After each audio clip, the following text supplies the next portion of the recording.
집 살 때 돈을 왕창 빌리는 바람에 버는 돈의 3분의 2 이상을 빚 갚는 데 쓰는 분들이 많습니다. 정부가 앞으로는 이런 걸 규제하기로 했습니다. 오규정 기자가 설명드립니다.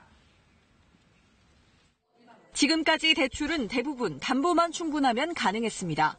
그런데 앞으로는 1년에 갚아야 할 원금과 이자가 연소득의 70%를 넘으면 대출이 힘들어집니다.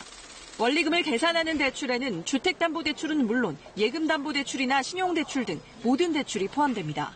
다시 말해 연봉 3,500만 원인 사람이라면 대출 전체의 연 원리금 상환액이 이 소득의 70%, 2,450만 원을 넘을 수 없다는 얘기입니다.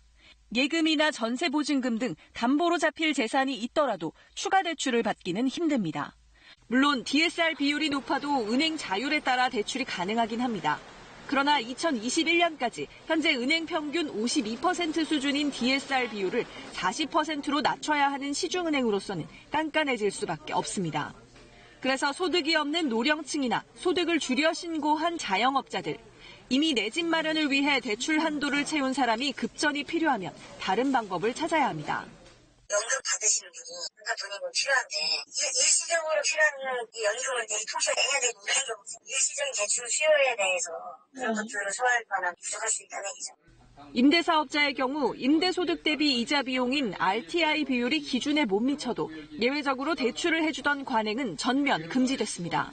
최근 금감원이 주요 은행에 대한 RTI 규제 운영 실태를 점검한 결과 RTI 미달로 거절한 경우가 없는 등 부적절 운영 사례가 다수 발견되었습니다.